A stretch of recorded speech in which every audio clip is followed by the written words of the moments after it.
Olá, olá, boa noite a todos. Estamos aqui para mais uma live e dessa vez nós vamos estar falando com o Leonardo. A gente vai estar falando sobre como que acontece, né, essa questão de como encontramos as gemas naturais. Eu estou vendo o pessoal entrando, boa noite a todos. Vão já me falando se meu áudio está bom, se vocês estão conseguindo me ver bem. Está tudo ok com a nossa transmissão? Olá! E eu já vou aguardando aqui ele entrar. Ele entrando, eu já vou chamar ele para fazer começar, né, o nosso bate-papo. Ele acabou de entrar. E só dando já alguns recados aqui iniciais.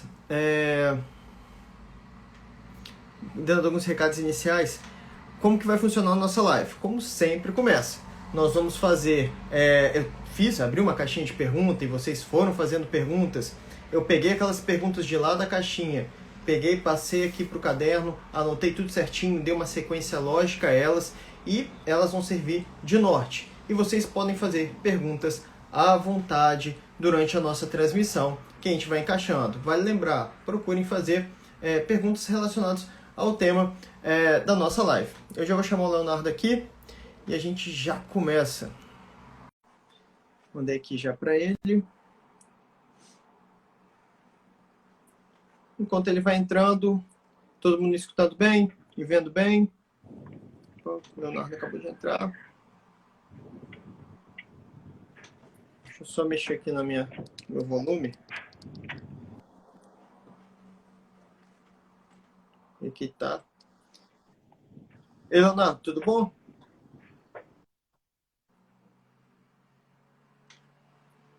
Aqui tá travando um pouquinho a sua transmissão. Fala, Felipe, tá me ouvindo bem? Agora sim, tô te ouvindo melhor. Deixa eu só aumentar o meu volume aqui. Beleza. Tá bem. Show de bola, cara. Pera aí, então. Deixa eu trocar esse fone aqui. Beleza. Eu vi que tava duplicando o áudio. Aham.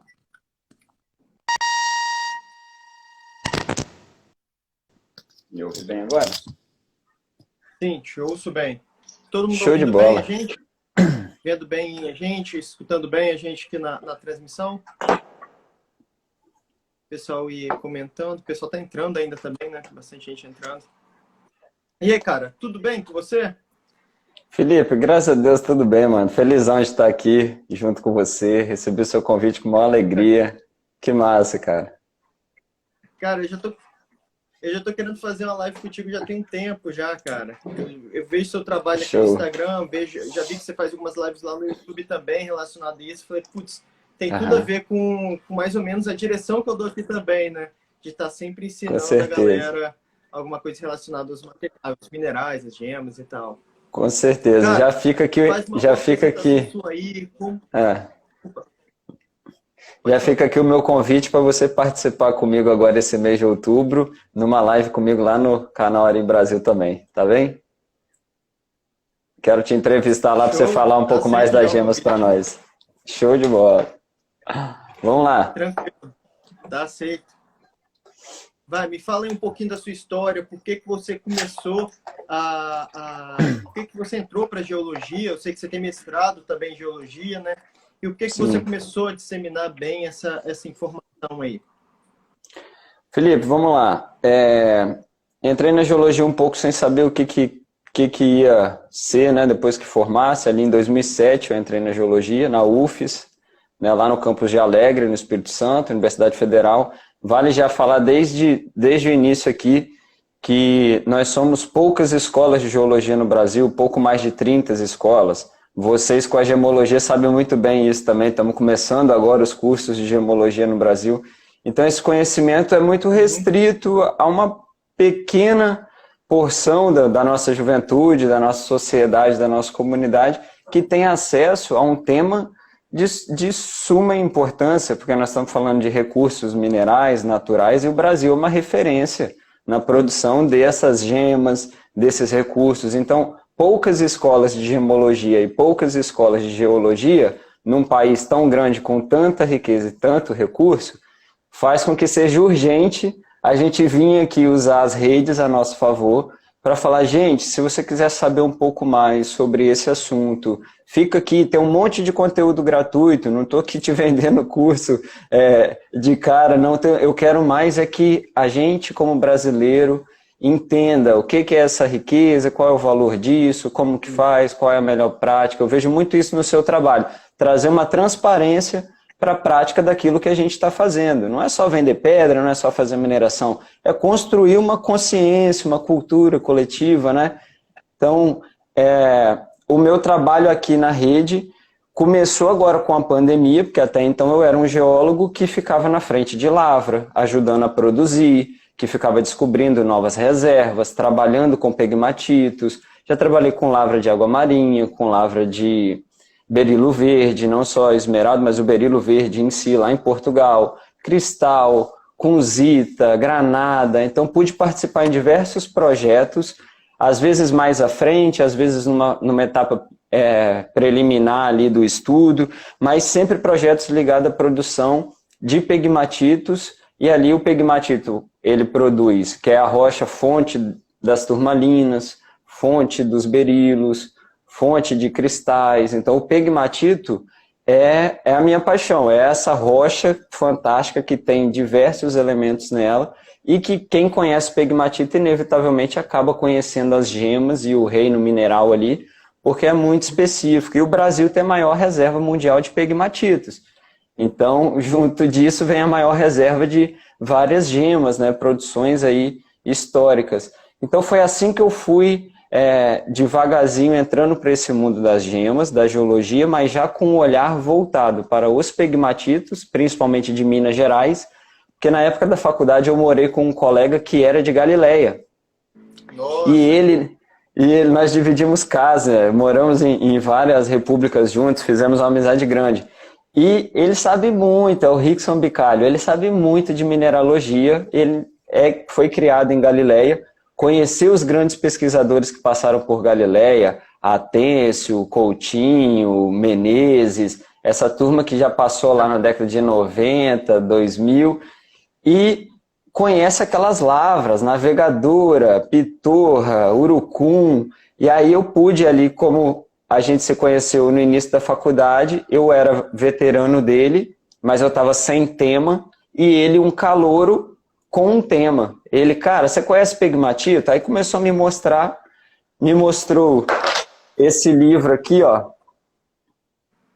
Me mostrou essa Bíblia nossa aqui, que depois que eu vi que essa brasilianita aqui era lá da região, né, de Vindo das Laranjeiras, ali perto de Galileia, aí as turmalinas, aí lavra do sapo, lavra da formiga, diversas lavras ali, Navegador. Aí comecei a expandir os horizontes ali do que é o leste de Minas, o que é Governador Valadares Teófilo Otoni, esse eixo de produção de pegmatitos, que desde a época dos bandeirantes a gente faz a exploração desses recursos. Então eu, como um estudante de geologia, num determinado momento despertei para isso. Saí daquele óbvio que era ser geólogo para trabalhar com petróleo no Espírito Santo, que é uma vocação forte. Aqui ou com rocha e rocha ornamental, né? Exatamente. Saí um pouco desse óbvio e conheci um outro mundo, que é o mundo dos pegmatitos, que serve tanto para a indústria cerâmica, os feldspatos fazem cerâmica, o quartzo faz vidro, alguns metais como nióbio e tântalo são usados também, lítio agora, né, em outras indústrias, e além disso tudo ainda tem as gemas no pegmatito. Então me apaixonei por esse tipo de rocha e por conta disso mudei de país, fui estudar lá em Portugal, perturbei o pessoal lá na Universidade do Minho, porque eles tinham um grupo de pesquisa de pegmatitos muito forte, porque Portugal é um país territorialmente pequeno, do tamanho do Espírito Santo mais ou menos. Porém, as ex-colônias Brasil, Angola e Moçambique estão recheadas de pegmatitos e são territórios enormes.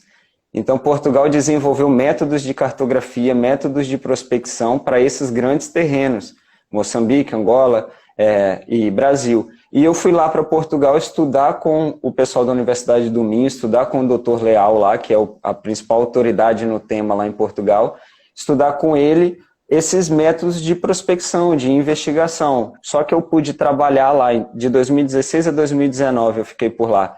Trabalhei com os pegmatitos lá na indústria, achei turmalina rosa lá, berilo verde, cristais. Eu tenho um berilo verde de lá que é raridade portuguesa. E a gente conseguiu produzir. Eu fiz uma gema lapidada dele.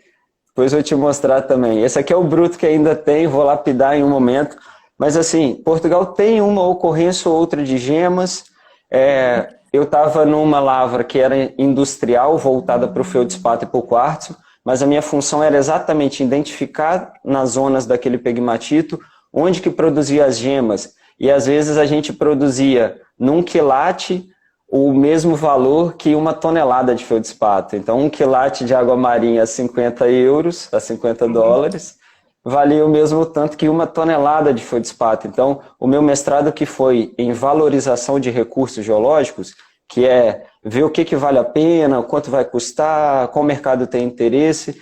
Então, assim, sempre usei os pegmatitos como o meu campo de estudo e as gemas sempre permearam aí tudo que acontece em torno dos pegmatitos. E nesse tempo lá em Portugal, fui nas feiras de minerais e gemas em Lisboa, no Porto, tive contato com o pessoal de outras feiras europeias, Feira de Madrid, Feira de Munique, conheci as pessoas que frequentavam essas feiras também.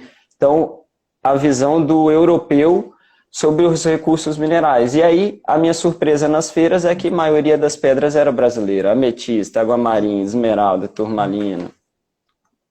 Então, eu tenho colegas que vão para essas feiras que eles falam que acham muito material brasileiro lá e às vezes até mais barato do que aqui, né? Exato, cara.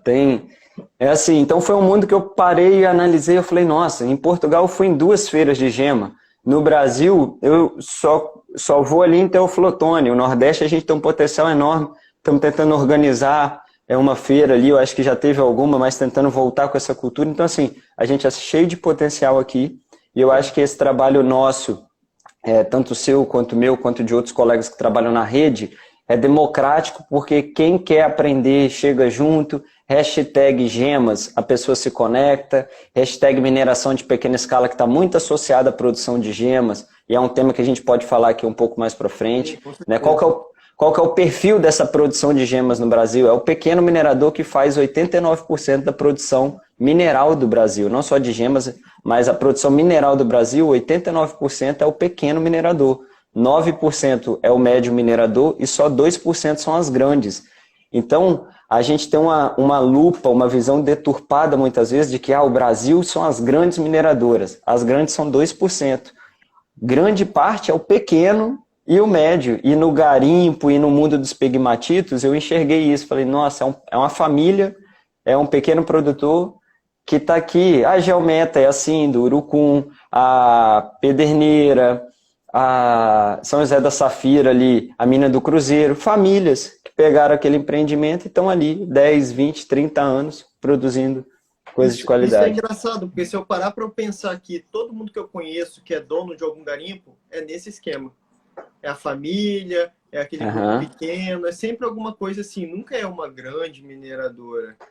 Poucos sócios, né? Isso. 1, 2, 3 sócios, aí às vezes abre para investimento de fora, né? Aí cada um bota um pouquinho de dinheiro ali no mês. Então são arranjos produtivos locais.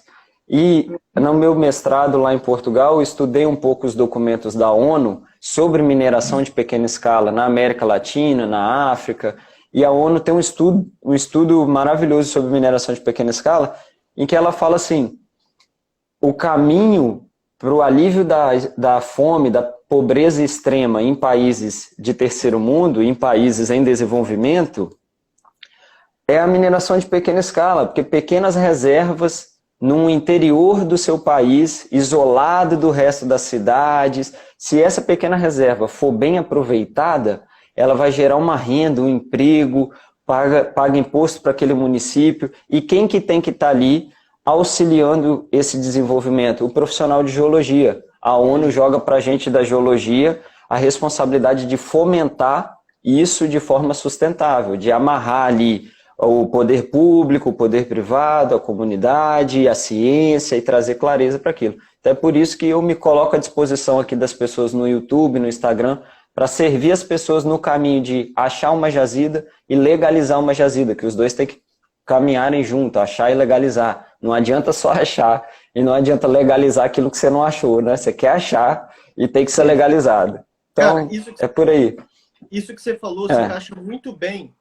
Por exemplo, não sei se você viu um caso recente na África, onde o pessoal achou no interior, não sei qual país lá, eles acharam supostos diamantes, acho que foi na África do Sul. Uhum. E aí o pessoal começou aquela corrida para começar a explorar, e aí depois foi um profissional, só depois que foi um profissional técnico lá e falou, opa, isso aqui é tudo quartzo, não é diamante. Eu não sei se você viu isso, aconteceu acho mês passado. Nossa. E assim, você para ver como que é necessário ter um conhecimento naquela região para poder dar um norte para essas pessoas. Isso a informação, né, filho? A informação, né, cara? Porque assim, a desinformação já chegou aqui há muito tempo, né? Que a gente é desinformado de várias coisas. Agora, com o boom da internet, mesmo no interior do Brasil, mesmo com a internet ruim, a gente consegue levar conteúdos, distribuir um pouco mais daquilo que estava antes preso no Atlas, preso na Barça, preso nas academias. Agora isso ganhou, a gemologia ganhou o Instagram, cara. Hoje em dia o que eu vejo do pessoal da gemologia vindo e falar e comunicar e mostrar e foto e educação, a galera da geologia agora está vindo também, né? Porque a gente era muito do laboratório e do campo, o campo e o laboratório. A gente não tinha essa parte aqui de conversa com o público, né? É só campo e laboratório e venda e análise, e só isso. Mas agora não, a gente veio aqui explicar um pouquinho mais do que a gente faz, como que a gente faz, e o resultado das transformações alcança pessoas Brasil afora, que queria saber mais de gemologia, queria saber mais de geologia, né? Acho que é por aí. Estou falando muito, Felipe, quer perguntar? Não, tá tranquilo. E eu vejo, cara, só complementando antes de eu começar as perguntas, principalmente uma coisa que eu vejo até com outros profissionais que comentam, a diferença da mentalidade da nossa geração. Lógico que a gente não é tão novo assim, né? Mas da nossa geração para frente, a gente já tem uma mentalidade mais de espalhar informação. Pelo menos na área da gemologia eu vejo que se tiver mais informação no mercado, é muito melhor o mercado. Com certeza. A gente começa a ver isso. Enquanto os profissionais muito mais antigos, eles já tinham aquela mentalidade de reter informação. Esconde, se eu reter informação, eu consigo ter vantagem em cima de todo mundo. Isso, para mim, essa mudança é muito saudável para o mercado. Felipe, e é uma mudança sutil, porém profunda do ponto de vista social, de que sociedade que a gente está construindo, né? Olha só, eu e você, a gente nunca se encontrou pessoalmente, mas nós somos capixabas, estamos no mesmo território, mas ao mesmo tempo a gente frequenta Teófilo Valadares, também é o mesmo território. Mas, ao mesmo tempo, a gente também tem contato com as turmalinas Paraíba, lá de São José do Batalha, lá de Seduidó. Então, assim, a gente parece que está isolado, mas a gente está circulando, né? Isso é o nosso Brasil. Isso é o nosso território, o que a gente produz, as pessoas que a gente conhece. Então, essa mudança de mentalidade, ela favorece a gente construir uma cultura, igual você está falando, de acesso ao contrário daquela primeira cultura que era eu te dou ouro, você me dá um espelho. Né? A caricatura do choque cultural do Brasil no início. Sim. E aí, com o passar do tempo, a gente vai desenvolvendo a cultura de achou um diamante, esconde. Achou ouro, esconde. Porque senão vão te pegar, vão te roubar, vão isso, vão aquilo. Né? Olha só como é que o pensamento brasileiro vai se formando. O território continua riquíssimo e produzindo diamante, produzindo ouro, produzindo turmalina. Mas as mentalidades podem ser ajustadas com o passar do tempo. Porque hoje, cada brasileiro pode ter uma área de pesquisa e lavra com o seu CPF. E depois evoluir isso para uma empresa simples. Então, hoje, não é mais a coroa portuguesa que é dona do ouro. Tudo bem, a gente paga um imposto para o município, mas é para o município, para o estado que a gente mora. E a gente pode ser dono daquela área, a gente pode fazer mineração. E como eu falei, o pequeno minerador representa 89%. Então, a gente não precisa achar o ouro e esconder, achar o diamante e esconder, achar as coisas e esconder. A gente pode ter transparência na atividade que a gente faz, porque está esclarecido os limites, as coisas. Ó, eu posso até aqui é o meu direito, até aqui é o meu dever, até aqui é legal, a partir daqui é ilegal. Então, esses limites estão muito claros. E a gente que é jovem, tivemos acesso à educação, que não é todo jovem no nosso país que tem acesso a isso, Felipe. Então, a gente teve a oportunidade de estudar numa faculdade, a gente tem um conforto de um lado, uma casa, para poder estar aqui comunicando isso. Então, é um papel social que a gente, como quem estudou numa universidade federal e foi formado pelo dinheiro do imposto de cada brasileiro, a gente tem como papel social retornar isso para a nossa comunidade e de maneira simples, despretensiosa, a gente vem fazendo isso aqui no Instagram para realmente mudar essa mentalidade de que quanto mais informação, melhor para todo mundo. Para dessa doideira de achar que está inventando a roda sozinho. A roda já existe e a gente precisa melhorar a performance dessa roda entre nós aqui, brasileiros, né? Então, acho que é isso, cara. Cara, e você falou aí do pequeno minerador, e ele tem, assim, no meu ponto de vista, eu não sei se você já chegou a assistir lá, eu até já te convidei para você participar lá do nosso Gemcast, né, nosso podcast lá. E aí o último episódio foi com o Jonathan. O Jonathan, ele trabalha muito essa questão de coleção de minerais, colecionador. E ele estava até comentando, ele também viaja muito em garimpos e tudo mais. A gente estava até comentando no dia, cara, como que é importante esse pequeno minerador? Ele reflete diretamente até no preço das gemas que você compra. Porque se você deixar só em grandes mineradoras, muitas vezes com capital estrangeiro, aquelas gemas vão para fora. E lá fora, muitas vezes, é mais caro. Se aquela empresa for querer vender aqui dentro, vai ser caro, vai ser preço que é vendido lá fora. Então, esses pequenos acabam fomentando esse estoque aqui dentro do nosso mercado mesmo e deixando as coisas bem mais acessíveis.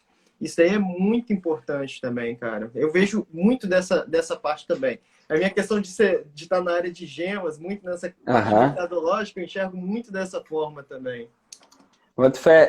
A gente consegue ter um exemplo disso, Felipe, muito claro na agricultura familiar. A gente tem um olhar muito bonito hoje em dia para a agricultura familiar e a própria agricultura familiar construiu essa visão, né, nas nossas mentes, que é aquela família, ela não é o maior produtor de banana do Brasil, mas ela produz um pouco de banana, às vezes produz com uma qualidade orgânica, melhor do que grandes produtores. Aí você tem um pequeno produtor de morango, o pequeno produtor de café, e esse café, quanto mais raro for, melhor. Quanto menor produção tiver desse café, mais valioso ele é. Vem o japonês de lá do outro lado do mundo querer comprar a saca do café.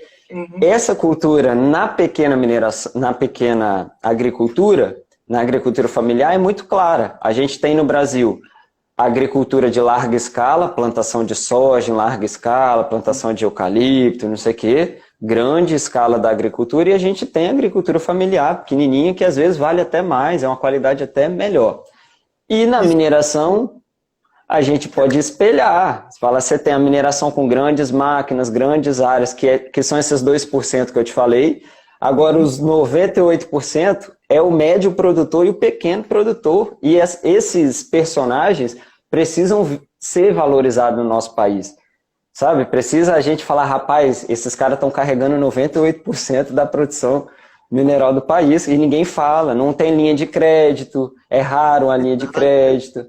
Diferente do o pequeno produtor rural, se ele precisa comprar um tratorzinho, uma máquina, uma esteira, ele vai na linha de crédito do pequeno produtor e consegue. O pequeno produtor mineral, ele às vezes está precisando também de um trator, também de uma esteira, também de uma máquina, mas ele não tem uma linha de crédito clara para isso. Um ou outro banco tem. Então é a mentalidade que a gente vai reconstruindo. Acaba sendo muito marginalizado, né, na nossa sociedade, chega a ser absurdo. Chega a ser absurdo. Então vou fazer uma provocação. É um pouco absurdo porque eu vejo de uma certa forma algumas grandes mineradoras fazem o seu filme como... Eu vi isso recentemente num evento, é muito sutil, sabe, Felipe, que eu estou te falando, mas assim, eu vi com grandes mineradoras colocando o pequeno como o ilegal, tratando a mineração como industrial, aí a mineração correta, e o garimpo é a incorreta, enquanto que isso não é uma verdade.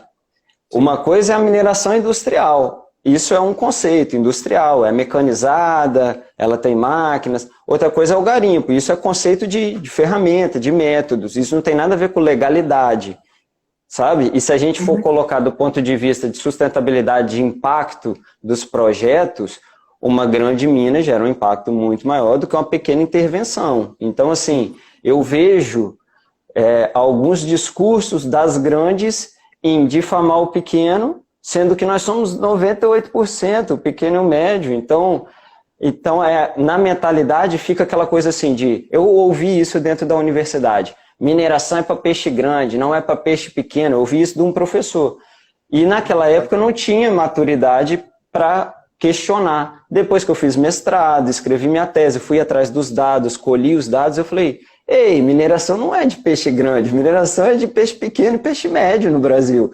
Então, essa mentalidade de que se você não é grande, você não pode ser minerador no Brasil, mentira. Se você tiver bons sócios, 2 sócios, 3 sócios, você consegue tocar um garimpinho, fazer suas coisas dentro da lei, tudo certinho. Então, esse personagem não é valorizado porque também tem gente desvalorizando esse personagem por detrás dos panos, sabe? Então, eu que conheço as grandes, as médias e as pequenas, que eu já trabalhei para as grandes, para as médias e para as pequenas, eu sei como é que é um pouco as estratégias. E nessa eu preferi dar atenção ao pequeno e ao médio, que eu me sinto mais corpo a corpo. Eu falava para a grande, faz isso, porque senão você vai prejudicar. Não fazia. Minha voz é uma dentro de 100 vozes. Agora, no pequeno, o pequeno eu falo, ó, faz isso. Ele fala, ô Léo, vou fazer. O médio eu falo, faz isso. Ele fala, vou fazer. Pega na minha mão, aperta e se compromete comigo. Nossa, aí eu falei, cara, é aqui que eu vou ficar, sabe? Aproveitando para falar dessa questão de sustentabilidade, eu não vou citar o nome da empresa aqui, nem qual o ramo dela, porque senão vai ficar muito explícito qual é a mineradora. Claro. Mas era uma região onde o pessoal garimpava artesanalmente um determinado material e, de repente, eu estava vendo uma reportagem sobre isso, né? E de repente veio uma empresa, comprou lá o registro e tudo mais, e falou, agora a gente vai instalar uma mineração aqui, a gente vai desenvolver a cidade, não sei o quê. E aí os moradores da região falando que, assim, o desenvolvimento não aconteceu do jeito que eles falaram que ia acontecer, e a utilização de explosivos na mineração era muito grande. Aí eles pegavam para ver a cidade, as paredes tudo rachadas, o pessoal que troca de vidro todo mês, nas janelas. Então você para ver o impacto que tem a mineração grande, a grande escala. Uma mineração artesanal, cara, é bem diferente. É uma intervenção, eu brinco que é uma intervenção cirúrgica que a gente faz no planeta Terra. Imagina, você pega um pegmatito que já é algo pequeno, é um filão, e aí nesse pegmatito você tem um bolsão, um caldeirão com as gemas.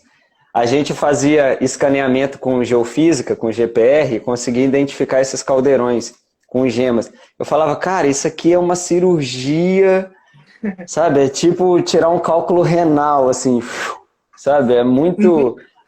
A pequena, se bem feita, Felipe, é mais fácil da gente fazer bem feito, porque é pequeno, caramba. Um negócio grande é mais difícil, agora um negócio pequeno... Então eu tento estimular os profissionais de geociências a falar, cara, vamos dar atenção para o pequeno minerador, porque ele está procurando profissional, só que no Brasil só tem 30 escolas formando geólogo, a maior parte já estão trabalhando para as grandes empresas, que contratam em massa, e o pequeno minerador ele está sem apoio, ele está sem corpo técnico, esse cara está precisando. Então eu tento chacoalhar essa juventude que vai se formar, e às vezes está em depressão falando, não sei com quem que eu vou trabalhar. Vai trabalhar com quem está precisando, cara. Tem gente do Brasil inteiro atrás de mim aqui nesse Instagram e eu não consigo ir lá. Então, imagina, mais gente Brasil afora fazendo essas coisas. E às vezes você vai começar a trabalhar numa área assim, com um minerador de médio porte, vamos dizer assim, e ganha confiança. Começa a trabalhar, até o seu salário muitas vezes é maior do que se você for, quero ficar prestar... Exatamente. Curso para Petrobras, fica 5 anos estudando, 5 anos tentando, às vezes não consegue. Você se jogar nessa área assim, às vezes você já consegue um emprego bem legal, uma boa notoriedade no mercado. Felipe, é entregar o seu melhor, mano. Entrega o seu ouro. E tipo, o pequeno minerador, ele tá tão carente de informação que quando você entrega a informação, você está fazendo o seu dever de casa, que é aquela informação básica que você foi treinado, capacitado na universidade para trazer. Mas eu sinto que o povo brasileiro está tão sedento da informação geológica que quando a gente chega, eles agradecem, mas de um tanto, a gente está só fazendo nosso trabalho. Eu estou só te explicando que isso aqui é isso aqui, eu estou só te falando que uma coisa é uma coisa, outra coisa é outra coisa. Mas eles falam assim, mas ninguém fala, quem sabe não fala, quem sabe esconde, e quem sabe não vem aqui, sabe? Quem fala não vem aqui, não passa aqui na roça, não vem aqui, sabe? Porque a gente está lá caçando uma multinacional para empregar o geólogo lá. Então, assim... Isso acontece também na minha área. Tipo, há um tempo atrás eu fui em Teoflotone e carreguei um monte de equipamento, fora de época de feira. E eu parei numa... Não sei se já foi na associação lá. Já.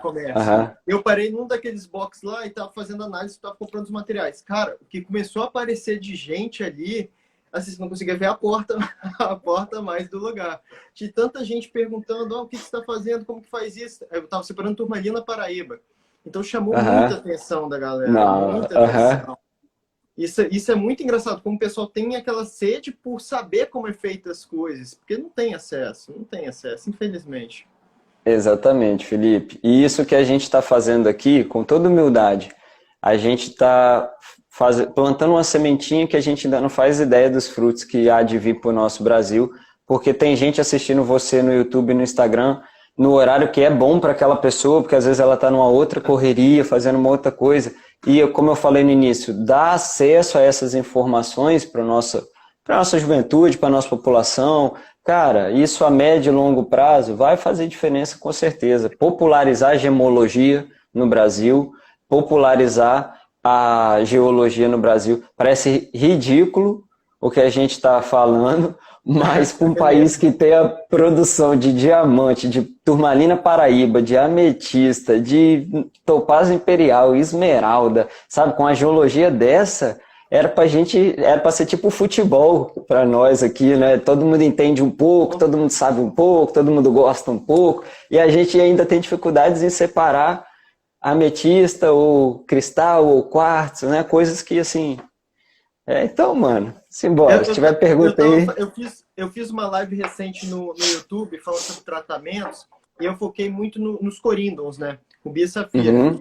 E aí eu tava explicando pro pessoal, cara, se você pega um vídeo lá de Chantaburi, Bangkok, nos grandes comércios, se você pega no YouTube para assistir, você vai ver que o comerciante ali daquele país que trabalha com isso, ele tem lá no seu escritório um microscópio, uma balança hidrostática. Ele tem equipamentos num país assim que produz basicamente só isso, e é pequeno. Nem se compara ao Brasil em relação à produção mineral. Mas o cara já tem a mentalidade que ele sabe algumas coisas ali para poder comercializar aquilo com segurança para o cliente dele. Chega a ser, como você disse, chega a ser assim, até esquisito a gente comentar isso, né?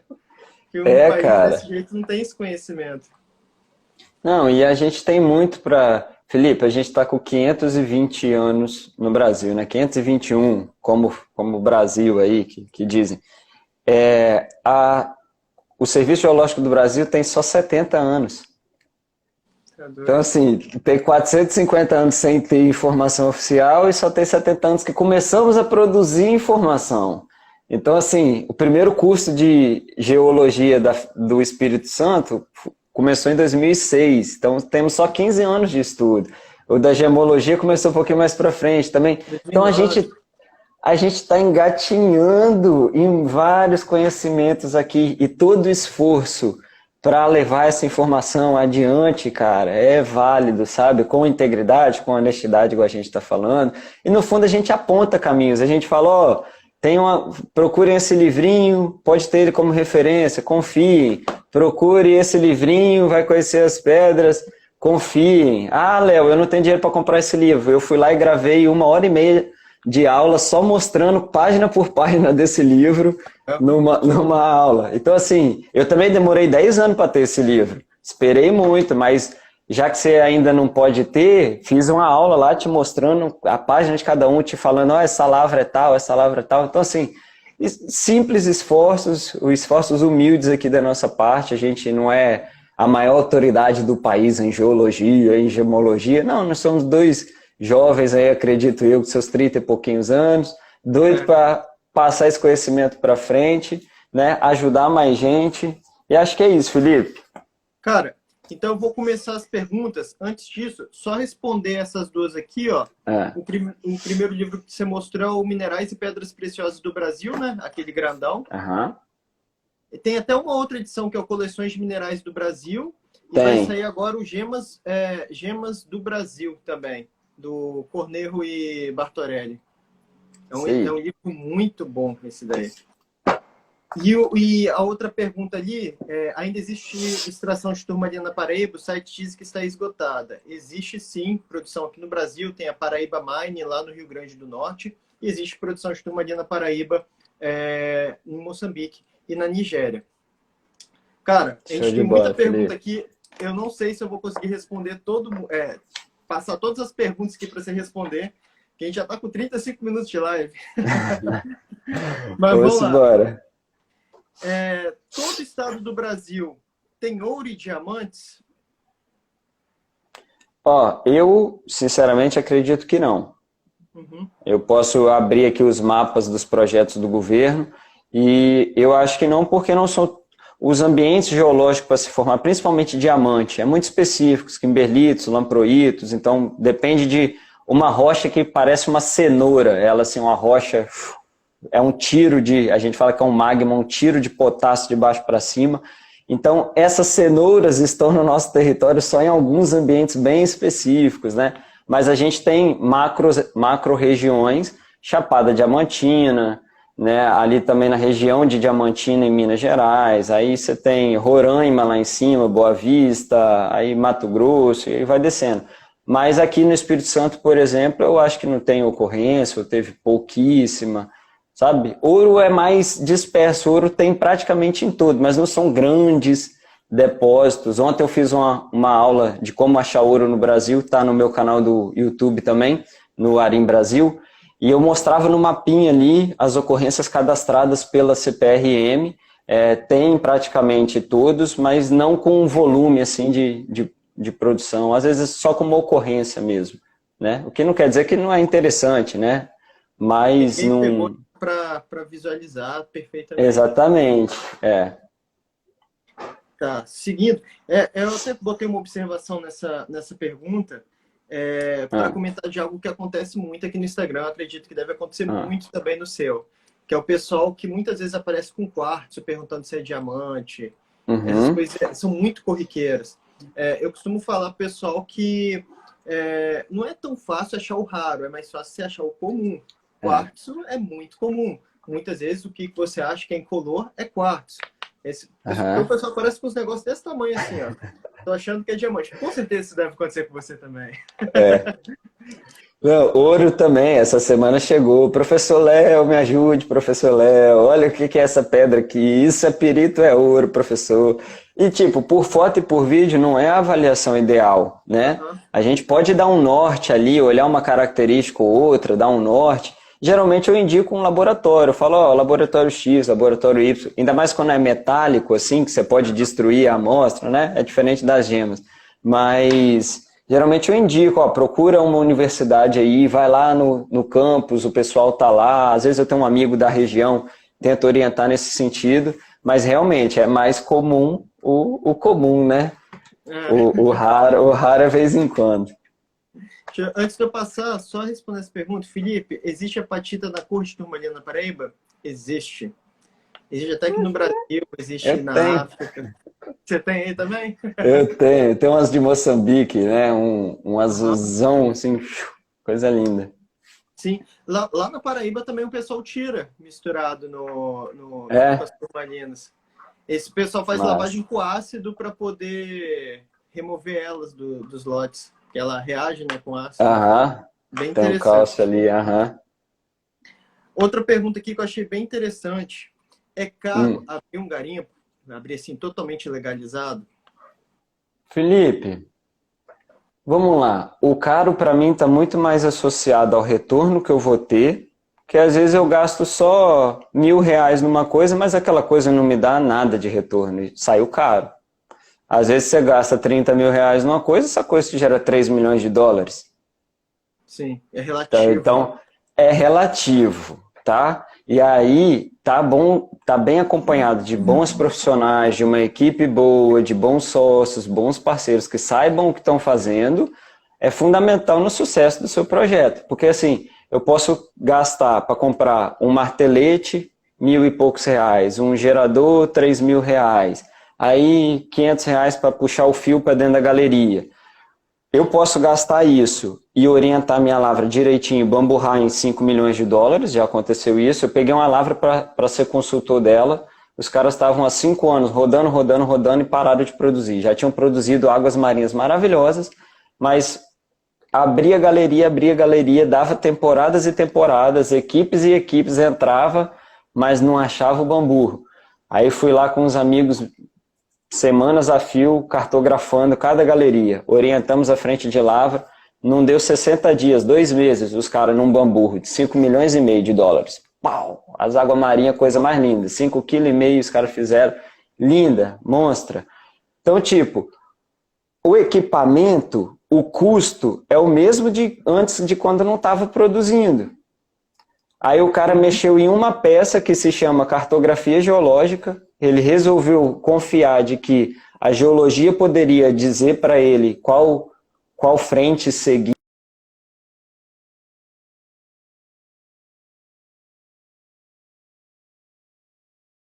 Ele fez, botou 3 geólogos ali, era eu e mais 2, fizemos um mapeamento, o cara teve um retorno em 60 dias, produziu aquilo que há 5 anos ele não produzia. Então assim, para ser prático aqui agora, ferramentas, gerador, martelete, compressor, um para cada um. Eu tenho aí, posso te dar um exemplo de uma das terceiras lavras que mais produziu, entre as 3 lavras que mais produziu turmalina colorida no Brasil.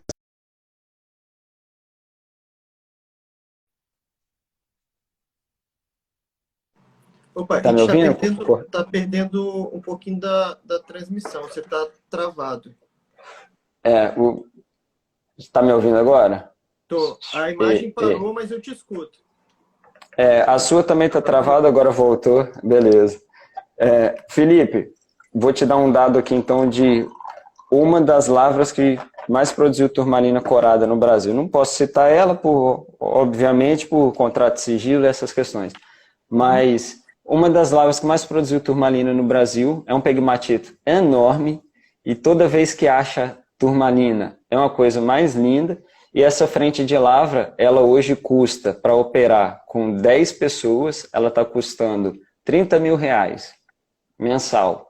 Aí os sócios dividem em 3, a princípio, cada um investe 10 mil. E se eu já trabalhei em casos que os investidores eram em dólar. Então você pega R$ 10 mil e converte para dólar, é $2 mil. Uhum. $2 mil, cara, para um americano é muito fácil, para um indiano, assim, é muito simples. Então, assim, aqui no Brasil, você colocar R$ 10 mil do seu bolso no garimpo, né? O garimpo legalizado, tá legalizado, gente com experiência, a lavra já produziu várias vezes, então é um lugar, assim, que você se esforça acreditando que na hora que você acertar, você pagou aquele rolê. E para isso existe o mapeamento geológico para te dizer qual o tamanho do esforço que vale a pena você fazer ou não. Sondagem, né, geofísica, todos esses testes para aprimorar. Mas vamos dizer assim, eu acredito que de 10 mil para cima você já começa a tocar um garimpinho aí por mês. E aí vale a pena ter um sócio, 2 sócios, para não centralizar. Eu também já tive lavra que era um investidor só, o cara dizia que tinha dinheiro para bancar tudo, só que quando você centraliza em um investidor, qualquer dor de barriga trava o projeto, porque está centralizado. Então, olha, uma doença paralisa o projeto, um divórcio paralisa um projeto, porque está focado em um investidor, por mais dinheiro que ele possa ter. Hoje em dia, o que eu faço? Toda vez que tem um projeto bom, eu pego e reparto ali com 2, 3 investidores. Eu falo, não. Aí, às vezes, ele quer ficar sozinho. Não, eu tenho dinheiro para bancar tudo. Eu falo, eu sei, mas nem tudo é dinheiro. Às vezes, você vai precisar resolver isso daqui e vai estar num outro compromisso seu e que outro sócio resolve. Então, assim, Existem formas de você investir de forma mais assertiva. O dinheiro é importante sim, mas mais do que isso, o projeto, a equipe, a clareza do que você está fazendo, sacou? Mais do que o dinheiro só. Só o dinheiro não produz. Massa a sua resposta, massa a sua resposta. Aí uma outra pergunta aqui é por que vemos tantos garimpos ilegais? Falta de informação, eu acho que é a das primeiras, porque, cara, você vai produzir um negócio que pode te gerar milhares de reais, milhões de reais, né? Um garimpo de ouro, um garimpo de gema, aquilo pode te gerar milhares de reais. Pode ser uma ametista, essas daqui lá de cima, Felipe, lá de Centro-Sé. Massa. Quanto que tá o quilate dela? Cara, a ametista não é tão caro, né, no mercado. É. Você vai ver aí na faixa de... Cara, eu não pago mais do que $8 em ametista. Tá. Eu ia falar uns $5 aí, uma média de Normalmente ametista. uma média de $5. O quilate. Isso, o quilate. Tá. $5 um quilate, uma média, então R$25 um quilate, R$125 uma grama, Uhum. R$1.250 10 gramas. Com 10 gramas de ametista, você paga o salário mínimo de um trabalhador o mês inteiro, com 10 gramas de ametista, que é barato. Então, assim, por que fazem ilegal? Porque não sabem qual que é o caminho certo de fazer. Porque se você sabe qual que é o caminho, você sabe que você vai ganhar, porque você vai poder... Quem vende ilegal não vende no preço de tabela, tem que vender mais barato, porque ele é ilegal, ele tem que vender sem nota, ele não pode botar esse dinheiro no banco, ele não pode ter uma empresa, ele não pode crescer. Então, o ilegal sai muito mais caro. Mês passado, o Ministério Público Federal, ali do setor da região norte do Brasil, região da Amazônia, divulgou que para cada R$1.000 de ouro produzido ilegal, a gente gera um dano de R$1 milhão em meio ambiente, sociedade, tributação, direito trabalhista. O estrago que esse R$1.000 ilegal gera, no final das contas, quem vendeu ilegal não vendeu bem vendido. Quem comprou ilegal, o primeiro atravessador, não compra bem, também não vende bem. Então sai todo mundo perdendo ao longo da cadeia, cara. Desculpa a expressão, é uma merda. Então eu acho que é a falta de informação de você falar pro cara, mano, o caminho é esse e você vai ganhar e vai poder gritar pro mundo que você tá ganhando e mais gente vai querer ganhar junto com você, vai se juntar e você vai ser mais forte. Eu acho que é a desinformação. Você falou do ouro aí, tem até uma pergunta do ouro muito interessante aqui, que eu acho que casa muito bem com essa questão que você falou de quando a pessoa vende mal vendido e compra mal comprado. Que é a pergunta que a pessoa fez é: o ouro sai sempre puro e é misturado com o quê? Porque a partir do momento que é um garimpo ilegal e a pessoa não tem conhecimento, ela não sabe a pureza daquele ouro. A pessoa que está comprando não sabe a pureza daquele ouro. Exatamente, porque, cara, você tá com passivo criminoso na mão se você pegou aquilo que era da União. Você está usurpando da União, né? Então, eu trabalho aqui com legislação hoje em dia. Foi um exercício para mim, como geólogo, caminhar para o mundo das leis, mas como cidadão, me fez bem demais entender qual que é o direito, qual que é o meu dever, minha obrigação, né? E é isso que eu tento trazer para as pessoas, que, cara, tá mais fácil, tá mais rápido, tá mais simples, né? Você pode não ter dinheiro para começar na mineração agora, mas se organiza, começa ali na frente. Você pode não ter dinheiro para começar com ouro e diamante, mas areia, argila, brita, cascalho, sabe? Muda a chave na cabeça. Então, assim, essa coisa do irregular, quem vende ali ilegal, esse cara tá com um passivo criminoso na mão. Ele tem que se livrar disso pelo melhor preço que ele conseguir, só que ele não pode levar no laboratório, ele não pode pegar um laudo daquilo, ele não pode fazer nada. Então ele fala assim, tá aqui o ouro. Aí o comprador fala assim, tá impuro. Claro que tá impuro, ele não pode fazer muita coisa, não pode fazer nada, tá impuro. Só que ele não sabe qual que é o grau de pureza, porque ele não pode levar no laboratório, porque não era dele, né? Porque esse material não é dele. Então, o cara fica refém de si mesmo. É o que eu falo com quem assiste ao meu canal. Legaliza suas coisas, porque senão é um tiro no pé. Você está caçando sarna para se coçar, sabe? Já dá um trabalho danado achar. Aí você vai achar, e aí, como não é seu, ou alguém vai vir e vai levar, ou a lei vai vir e vai levar, ou você vai ter que vender muito mal vendido para se livrar disso. Então, assim, O ouro irregular, o ouro ilegal, possivelmente está cheio de impureza, está cheio de outras coisas ali que não tem certificação, então não tem como a gente garantir, né, a qualidade. Cara, outra pergunta é qual o estado aqui do Brasil, e aí eu vou até levar para nós aqui do Espírito Santo também depois essa pergunta. Qual o estado mais propenso a se encontrar gemas aqui no Brasil? Tá, eu vou por dois caminhos de resposta. Olha só, qual que é o estado mais propenso? Eu posso falar para você Bahia e Minas Gerais pelo histórico. Bahia e Minas Gerais tem histórico para esmeralda, turmalinas, né, águas marinhas, né? Só que aí fica o paradigma da coisa.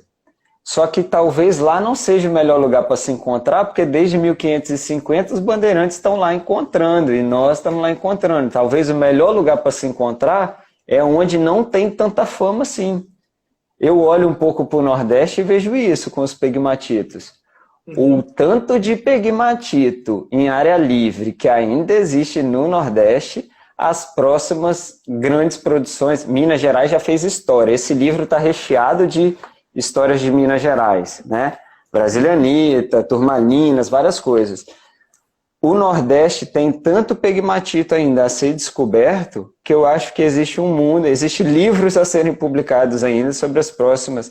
Então, se por um lado eu poderia falar, o melhor lugar para você procurar é Minas e Bahia, porque, nossa, já deu muito. Já deu muito, mas talvez já acharam muito. Já em outros lugares que não está no centro das atenções, talvez seja realmente o melhor lugar. Eu, como prospector, eu tenho um olhar atento tanto para a região que tem um histórico já forte, comprovado, mas para regiões que também não falaram muito, mas o ambiente geológico é favorável. Talvez não teve muito estudo ou muita coisa, mas o ambiente é parecido com aqueles que já têm fama. Então a gente abre o olho porque cabe ao geólogo ali, né, prospectar essas informações ali. Então é mais ou menos por aí. Lá tem a província pegmatítica da Borborema, não é? Da Borborema, exatamente. A daqui do Sudeste, a nossa província aqui, aí que vem minha pergunta para você sobre o Espírito Santo. Nós aqui fomos sempre uma barreira verde, né? Fomos uma barreira verde por muito tempo para o Espírito Santo, para proteger Minas Gerais, né? De possíveis pessoas que queriam invadir lá e roubar as produções de lá. Sim. Se nós temos uma grande produção em Minas, se nós temos uma grande produção na Bahia, e entre esses dois estados está o Espírito Santo, onde já existem estudos que falam que a província pegmatítica daqui do Sudeste, né, dessa região aqui, ela não termina ali em Minas, ela vem até quase o litoral. Qual a sua opinião sobre a nossa produção aqui? Não é um bom estado também para se encontrar muitas coisas? Felipe, as águas marinhas de Pancas, de Mimoso, eu vi ali no sul do estado, topázio, ametista e mimoso, os crisoberilo que a gente tem aqui, escapolita gemológica que a gente tem aqui, as turmalina rosa de Santa Teresa. Então, assim, as gemas, essas gemas, turmalina, água marinha, ametista, topázio, são gemas de pegmatitos, né? A origem delas são pegmatitos.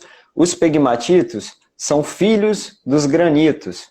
O granito é o leite, você ferve o leite e a nata vai para cima. O granito é o leite, o pegmatito é essa nata, essa natinha gorda, essa gordura do líquido magmático, são os pegmatitos. Então, no Espírito Santo, a gente é muito famoso por granitos, né? Não são todos os granitos que geram pegmatitos. Não é todo leite que é gordo o suficiente para gerar nata. Tem leite que tem zero gordura, né? Então, tem granito que tem zero pegmatito. Mas tem alguns granitos no nosso estado que, sim, produzem pegmatitos e esses pegmatitos estão recheados de gemas. E essas gemas, te digo mais, no que diz respeito à água marinha, desde Pancas, Muniz Freire, águas marinhas boas, de qualidade, azulzona, corada, cristalina, sabe? Então, desde a região norte aí do Espírito Santo, botando Pancas no norte, até o sul, que é Muniz Freire, Mimoso, a gente tem ocorrência, Iuna. Então, assim, vários locais aí no nosso estado. Só que aí o que eu sinto e o que eu escuto das comunidades é como a gente tem uma vocação, capixaba significa o homem que planta, né? Capixaba é o homem que planta. A gente é o estado com maior agricultura familiar do país, né? É o Espírito Santo. Nós somos um povo que nós somos um estado que planta muito. A gente está muito mais vocacionado à cultura do plantio do que da mineração, diferente dos mineiros em Minas Gerais, que estão muito mais acostumados à mineração, né? Já tem mais familiarizado. Então, eu participei de projetos de prospecção de pegmatitos em Santa Teresa, por exemplo, em que eram antigas lavras de cafés, só que se não fosse o manejo do café ali, não iam perceber que tinha um pegmatito, porque a comunidade é aquela comunidade fechada, tradicional, não tem a ver com mineração. Eu já vi Mas dois aí... casos assim, de gente achar andaluzita e de gente achar ametista, dessa forma, com plantio de café. Aí é o uso do solo para agricultura que num determinado momento interceptou ali uma ocorrência, aí que o pessoal começa a olhar para a mineração, porque até então era só plantio, plantio. Então a cultura do capixaba também favoreceu a gente não explorar essas minas e deixar quieto e fazer só o plantio, o cultivo, diferente de Minas Gerais, diferente da Bahia, que já teve ali um projeto de desenvolver ali a pesquisa de diamantes em Diamantina, já nasce com um propósito de exploração mineral, né? Ouro, cadê o ouro, cadê o diamante? Já o Espírito Santo não, deixa essa floresta verde aí, vamos plantar, né? Deixa quietinho, mas a gente tem um mega potencial aqui. Sim. Cara, depois eu até te mando no WhatsApp, ou eu até posto aqui nos stories para o pessoal ver, eu tô no município da Serra. Eu moro no município da Serra. Aqui é bem interessante. Quando eu mudei para esse apartamento que eu moro agora, uma vez eu estava no elevador e aí eu vi um menininho pequeno descendo para brincar aqui no condomínio. E aí eu vi um menino, o menino devia ter uns 6 anos. Ele tava com uns cordão, uns negócios assim. Eu falei, caramba, como assim? Um menino de 6 anos, cheio de joia. Eu fui e perguntei para ele, da onde você tem esse monte de coisa? Ele foi e falou, não, meu pai é garimpeiro. Eu falei, caramba, coincidência. Aí eu fui, ele foi falar, eu também mexo com isso. Aí depois o irmão dele veio falar comigo e eles foram me apresentar o pai deles. Aí o pai deles tinha um garimpo aqui na Serra, que é região metropolitana de Água Marinha. Caraca, que qualidade absurda. A qualidade era muito, muito boa. Só que aí o garimpo lá tiveram muito problema de garimpeiro e tal. Gente que tinha visto essas coisas assim, acabou fechando. Mas sim, assim, eu tenho algumas amostras ainda de lá e assim, é coisa absurda a cor. Aquele azul bem, bem intenso. E o garimpo, ele não produzia somente também água marinha. Eles tinham uma produção de ametista ali junto, mas era uma ametista bem fraquinha, quartzo, feldspato e columbita também eles tiravam no pegmatite. Isso aí... E interessante, ele não tinha turmalina preta, porque eu sei que é bem comum também em garimpos de água marinha ter turmalina preta, lá não tinha. Sim. Não, fantástico aí, ó. Não sabia da Serra produzindo água marinha, sabia desses lá no sul e aqui no norte, mas cara, tá espalhado. Aqui, ó, meu TCC, né, foi sobre o potencial geomológico do Espírito Santo. Então eu pesquisei bastante. Ó, em Vila Velha tem ocorrência de água marinha. Em Viana tem uma das maiores ocorrências de crisoberilo daqui do estado. Em Vitória, ocorrência de ametista. Em Santo Antônio. Que massa, cara. Tem muita coisa aqui que a gente que passa assim, despercebido. Cara, e eu como um especialista em pegmatitos, quando você vai falando esses minerais, eu fico pensando, tem um pegmatito ali, né? É tipo assim, a gema não tá ali sozinha, né? Ela veio da rocha-fonte, que é o pegmatito. E eu vivo falando para as pessoas aqui pro meu público aqui no YouTube e no Instagram, que cara, pode ter um pegmatito perto de você e você não estava nem se ligando, sabe? Porque são pequenos filões, são ocorrências dispersas no terreno. Então, abre o olho que aí perto de você pode ter e você nem sabia. Que massa, cara. Sabe um lugar também que eu sei que tem pegmatito? É o Mestre Álvaro. Mestre Álvaro, eu já sei que teve gente que achou turmalina lá, mas turmalina preta. Eu não sei de outras ocorrências, mas eu sei que lá tem pegmatitos. É bem provável que tenha alguma coisa bacana lá. E agora eles também estão fazendo uma duplicação numa das avenidas ali em Viana, que, nossa, ali é apaixonante. Você vai passando e você vê aqueles cortes, só vai vendo aquele caulinho, assim. Você fala, meu Deus, só vontade de vir buscar esse negócio. Que massa, cara, massa. O nosso estado é muito rico, cara, só que ainda não foi para frente essa questão da mineração. A gente começou agora, 2006, primeiro curso de geologia, 2009, primeiro curso de gemologia. Agora que a gente... Olha nossos vizinhos. Rio de Janeiro já tinha geologia estudando petróleo lá. Minas Gerais já tinha geologia em Ouro Preto, UFMG, Uberlândia, vários cursos de geologia espalhados em Minas Gerais. Bahia também, vários cursos de geologia, técnica e mineração. E Espírito Santo, a gente ali paradinho no meio disso tudo. Ainda, né? Cara, começando agora, mas vamos embora. E com a internet a gente ganha escala, Felipe, porque você tem aí, sei lá, 20, 30 mil seguidores, aí o Instagram, o YouTube começa a ganhar volume. É nosso primeiro ano aqui nesses canais, eu falo com minha equipe aqui, a gente está feliz de estar crescendo, de sentir que a galera quer esse conhecimento, quer saber disso, e isso motiva a gente a partilhar mais, né, ajudar mais gente Brasil afora, só que é o começo ainda, é a pontinha do que a gente pode fazer aqui. Imagina a gente aqui daqui 10 anos batendo esse papo, olhando para trás o tanto de vídeo que foi gravado, o tanto de gente que pôde ter acesso a esse mundo, né, no Brasil. Daqui a pouco gente que entrou para trabalhar com isso, gente que conseguiu emprego nisso, foi estudar isso, porque em algum momento viu um vídeo seu, viu um vídeo meu, viu um vídeo de um colega, e despertou que a gente tem essas coisas mais perto da gente do que a gente pensava e que a gente pode ter acesso, né, e construir de uma forma diferente. Cara, massa, é só o começo, mano. Daqui a 10 anos eu quero que aqui esteja bem evoluído, né, no nosso mercado. Massa. Bom, mais perguntas aqui qualquer um pode encontrar e registrar um subsolo? Você tinha comentado com CPF, você consegue? Vamos lá. Sim, a gente tem que ter uma distinção bem clara que ser dono do solo, né, quem tem um imóvel rural, quem tem uma propriedade rural, ele tem direito ao uso do solo. O subsolo, até o núcleo terrestre, pertence à União, pertence à federação.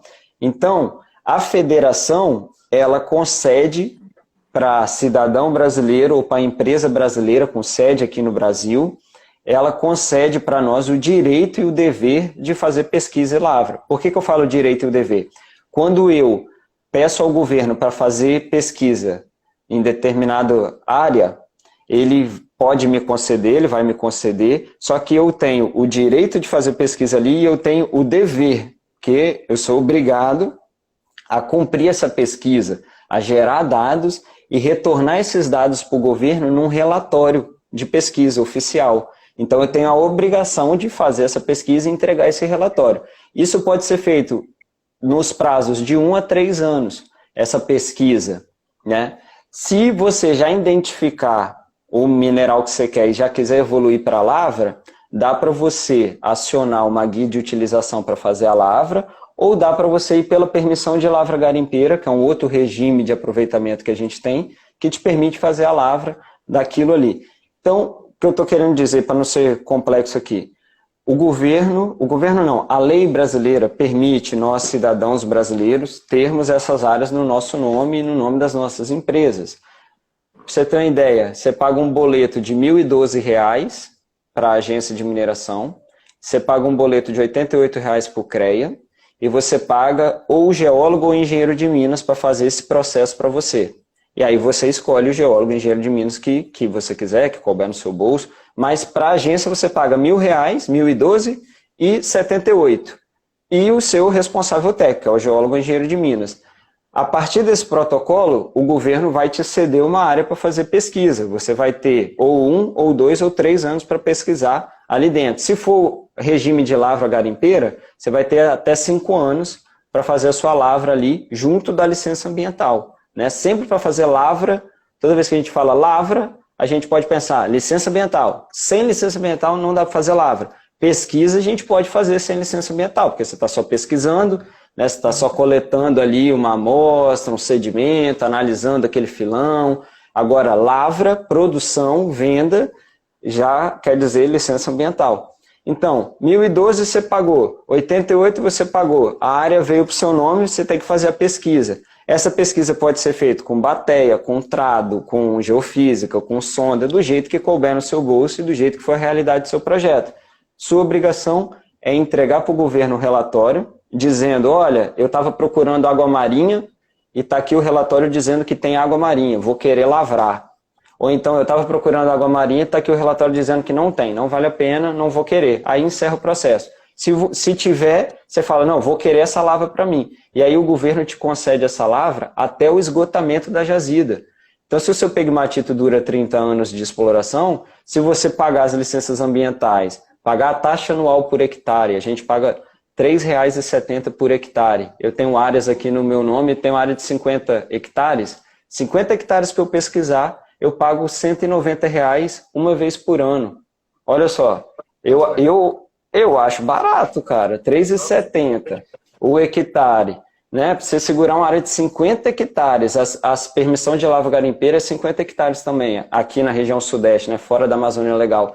50 hectares é uma taxa anual de R$ 190. R$ 190, assim, não foge. Quantos quilates tem que produzir para pagar 190? Então, assim, claro, o engenheiro pode ser uma peça-chave se você tem um engenheiro como sócio, se você tem um geólogo como sócio, se você tem um dono de máquina como sócio, se você tem um dono de laboratório como sócio, se você tem alguém, uma peça importante nesse caminho aí como sócio, já facilita meio mundo. Mas, sinceramente, caro não é, Felipe. Para a riqueza que pode ser gerada ali, cara, caro não é. Então, pode ter áreas no seu nome, no nome da sua empresa. Existem dois caminhos para isso. O caminho da permissão de lavra garimpeira e o caminho da autorização de pesquisa, que evolui para a concessão de lavra.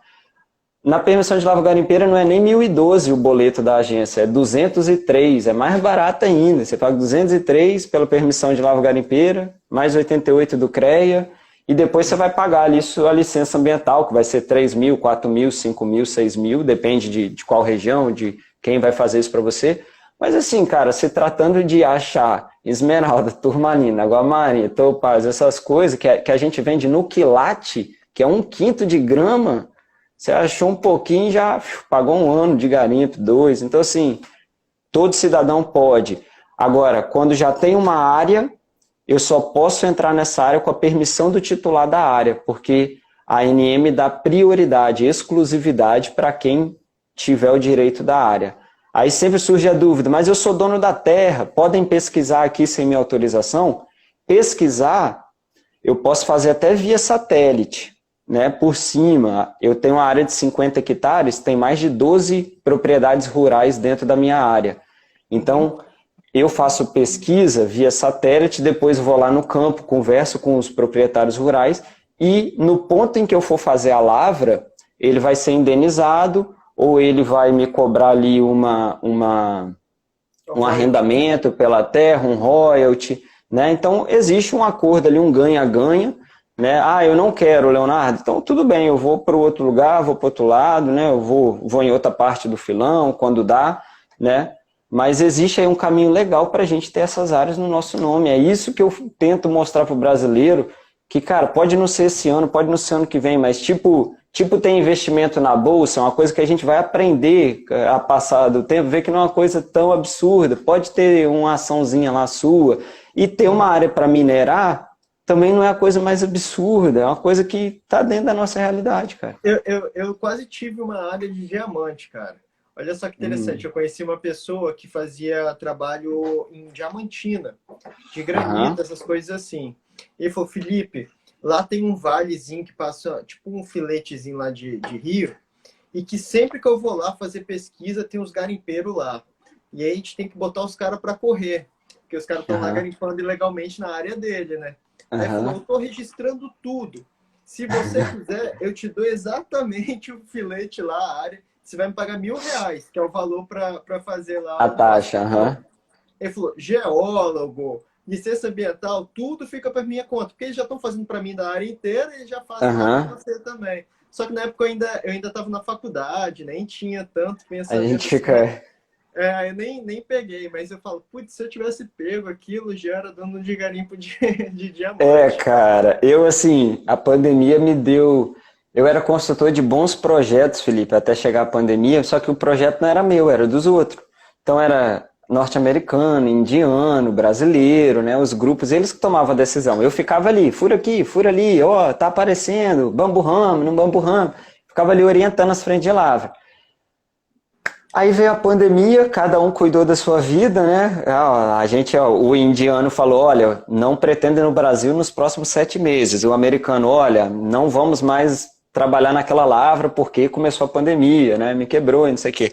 Aí eu falei, cara, quer saber? Agora é a hora de eu ter minhas áreas, de chamar meus parceiros, geólogo, engenheiro, gemólogo, juntar uma turminha e falar, galera, vamos nós em 3, em 4 tocar o barco dos pegmatitas aí, que aí quando vem uma empresa de fora, uma empresa grande, o projeto já está bem estruturado, a gente já fez cartografia, já fez amostragem, já fez ensaio, já fez não sei o quê, sabe? Então já está muito mais maduro porque a gente conseguiu tocar esse projeto ali entre nós. Acabou caindo a transmissão. Calma. Aí, ó, voltou. Voltou. Voltou? Voltou.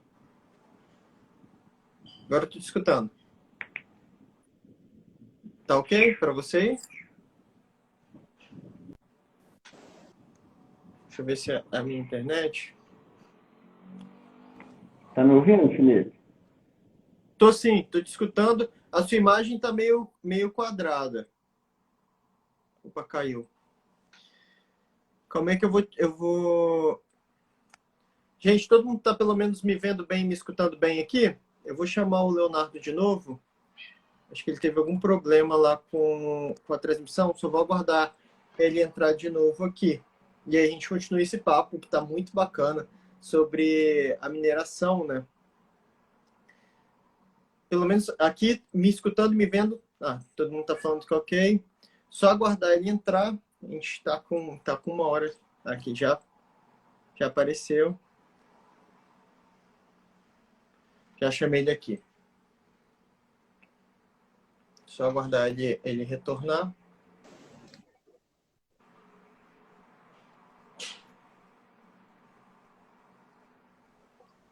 Calma aí. Tá me ouvindo? Tô te escutando, não tô te vendo. Agora tô te vendo. Então agora tá ok.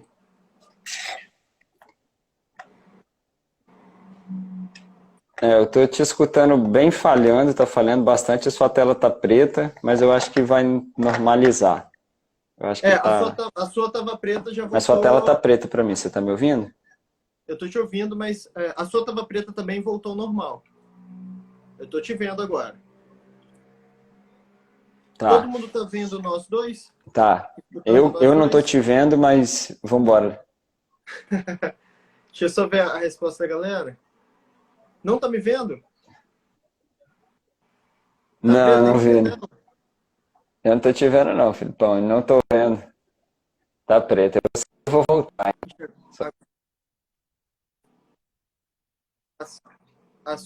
Caiu de novo. Vamos aguardar o Leonardo entrar de novo para ver se a gente consegue.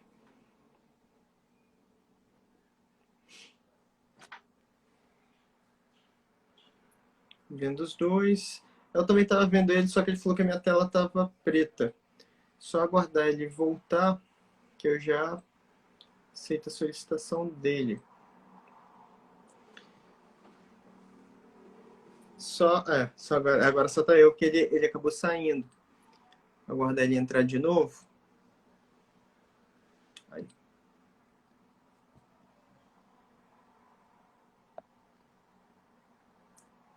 Acabei de pedir para ele entrar aqui. Só aguardar. Te vejo, te Agora eu tô escuto. te vendo. Tranquilo. Todo mundo vendo a gente? Vendo e escutando bem? Tá me ouvindo, Felipe? Tô sim. Tô te escutando e tô te vendo.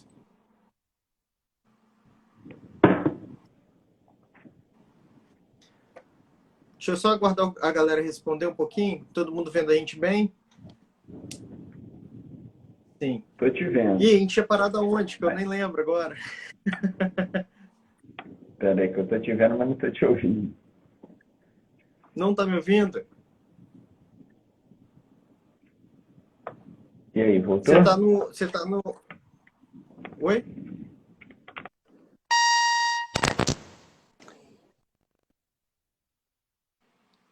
Tá bem travado. Tá travando a tela Bem um pouquinho pra mim. Não sei como é que tá aí pra vocês. tá bem... Vocês estão me ouvindo? Pra mim essa tá bem travada. Você tá no Wi-Fi ou tá no 4G? Tá, agora eu acho que voltou, hein, Felipe? Voltou? Pra mim a sua imagem tá bem quadrada. Mas eu tô Eu te acho que vai, escutando. eu acho que vai melhorar. Agora destravou você e eu acho que vai melhorar. Beleza. Eu tô no Wi-Fi do escritório. Cara, qualquer coisa você alterna aí que Aham, às vezes eu faço essas alternâncias também quando eu tá. mas agora eu tô te vendo. Tô te Show, vendo tô e te te vendo, tô escutando. te ouvindo também. Beleza.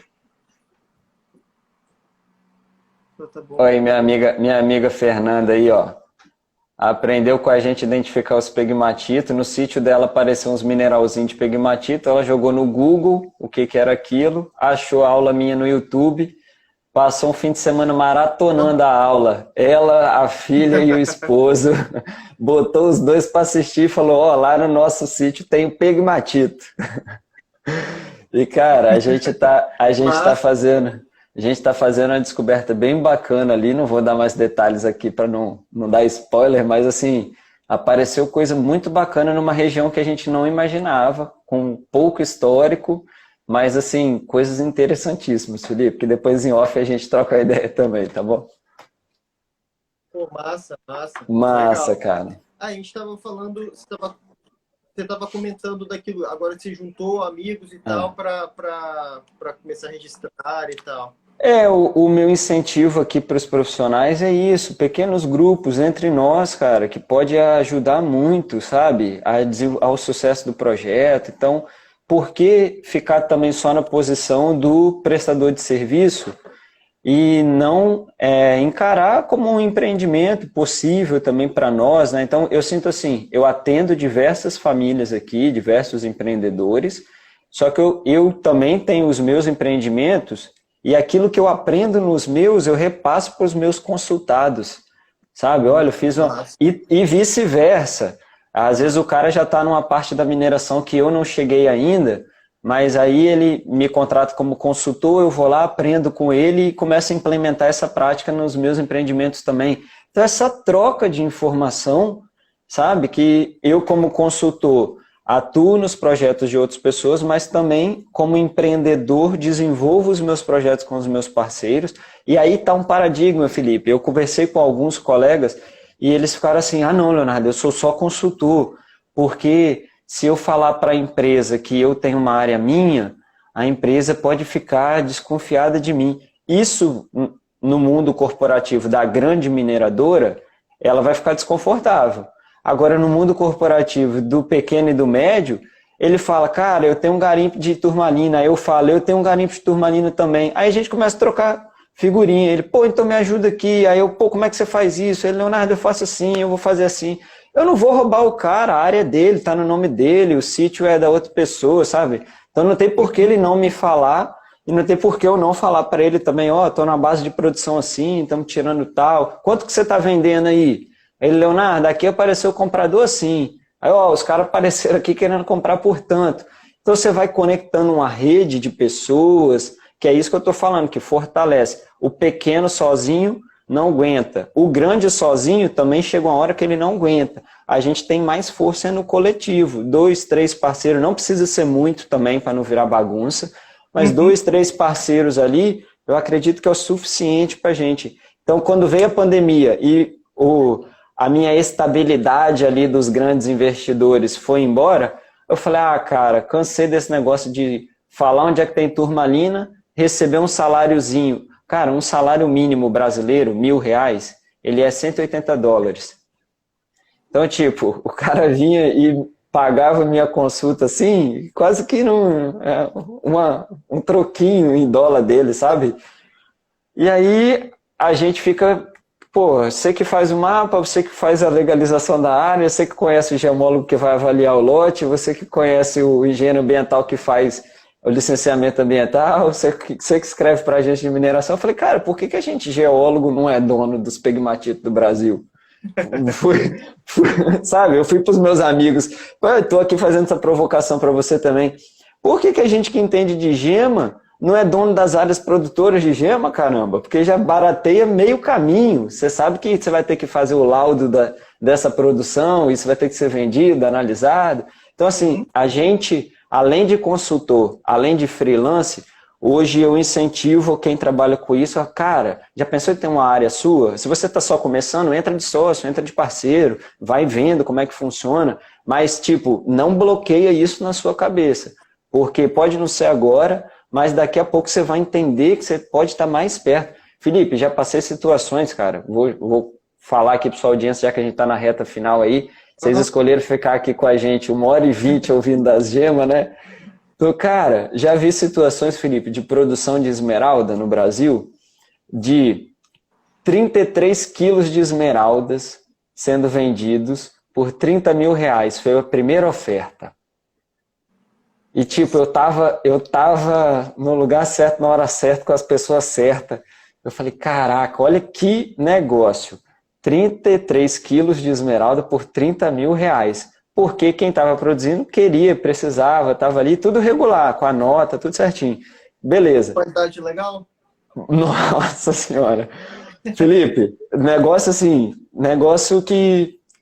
É porque você entende que R$30 mil para aquele empreendedor naquele momento, ele vai fazer a diferença que ele precisa, e ele tem mais lotes para produzir, ele tem mais coisas, então aqueles R$30 mil vai ser importante para ele, mas aquela oportunidade de negócio para nós também era uma oportunidade assim, um cavalo selado passando na frente. Então, 33 quilos de esmeraldas bruta por R$30 mil. Depois que o primeiro comprador comprou, ele não vendeu 33 quilos mais, ele começou a vender de 1 quilo em 1 quilo. E aí cada quilo já estava 2, 5, 7, 9, 12, 15 mil reais. Então, assim, a gente que está no meio desses produtores, no meio de quem tem a lavra, quem vai comprar, quem, né? Você presta serviço para pessoas, eu presto serviço para pessoas. É claro que a gente tem o sigilo com os projetos, e para isso eu faço contrato de que eu não vou abrir a minha boca sobre o seu projeto. E se eu abrir minha boca, você pode me processar e processar a minha empresa. Então, assim, eu dou uma segurança jurídica para o parceiro que está vindo entregar aquele segredo, mas não tem porquê, desde que a gente tenha essa clareza de confidencialidade dos projetos, não tem porquê eu pensar em ser só um consultor e não um pequeno minerador, um médio minerador, né? Claro, eu estou nisso há 14 anos, há 10 anos mais de frente, eu já trabalhei com grandes empresas, com grupos estrangeiros, grupos daqui, eu me sinto seguro para dar esse passo. Mas se você ainda não se sente seguro, quem está ouvindo e não se sente seguro, eu te peço que só não bloqueie na sua cabeça um pensamento de que sim, você pode ser um pequeno minerador num futuro, num momento que você achar, ou sócio de uma pequena mineração, não tem problema nenhum. Eu acho que esse é um caminho, uma tendência no nosso país. Cara, sobre essa questão de coletivo, puxando lá atrás quando você falou de fazer parceria, essas coisas, é engraçado isso. Eu sempre fui muito só eu nas minhas coisas, assim, eu vou montar um projeto, aí eu sozinho, eu vou fazer alguma coisa, eu sozinho. Aí, de repente, eu comecei a ver que essa questão de você fazer tudo sozinho é complicado. Cara, atualmente, não tem nada que eu faça que eu não tenha uma parceria com alguém. Tudo flui muito melhor, porque você tem muitas visões diferentes daquele mesmo problema que às vezes surge. Hoje, quase tudo que eu faço, quase tudo que eu tenho é em parceria com alguém. Tem ou pelo menos uma pessoa em parceria ou duas em parceria. Descentralizar, né, cara? Um exemplo assim de empreendimento que eu vejo é a Amazon. A Amazon é uma empresa enorme e o dono dela ele é dono de 16% só. O restante ele deixou na mão dos parceiros. Toma 2%, toma 1, toma 4, toma 5, toma 2, toma 1, toma meio. Sabe? Porque ele falou, cara, eu não preciso ter toda a estrutura. Eu posso ter sócios que têm partes da estrutura. E Uhum, assim, e é eu não muito preciso fazer. desgastante, né, cara? Exatamente, cara. E aí você pega, é o que a gente chama no mundo das startups do smart money. Eu não quero só o dinheiro daquele cara, eu preciso é da expertise que ele tem, sabe? Não é, então não quero só o dinheiro do investidor. Esse cara, ele é meu sócio, não é porque ele tem só o dinheiro. Ele é meu sócio porque ele tem o dinheiro, conhece as pessoas, ele tem a máquina, ele tem experiência, ele tem. Então, eu sou sócio, não é porque só eu tenho dinheiro, eu tenho o acesso às pessoas. Então, é tipo a rainha no xadrez, você tem uma peça dessa no tabuleiro que consegue, né? Você entende de quem vende, você entende da joalheria, você sabe quem desenha, você sabe quem tem o ouro, quem tem a prata, quem tem o diamante, você sabe quem tem o laboratório, você sabe quem vende lá fora, quem vende aqui dentro. Então, assim, a gente ficar só na figura do consultor, eu acho que é um estágio, mas a gente pode evoluir isso para o empreendedor, para o Felipe empresário, para o Leonardo empresário, para o pequeno empresário. A gente não precisa ser o bambambam não, mas a gente já faz uma diferença positiva por aí, desse jeito, empreendendo, sabe? Com certeza, com certeza. Cara, tem ainda muita pergunta. Eu acho que dá pra gente fazer ainda umas duas aqui antes da gente fechar. Vamos lá, show de bola, cara, que delícia. É porque eu tô achando a média do pessoal que tá acompanhando tá mesmo, sim, tá variando Aham, num patamar legal. Eu acho que o pessoal tá gostando bastante da live, né? show.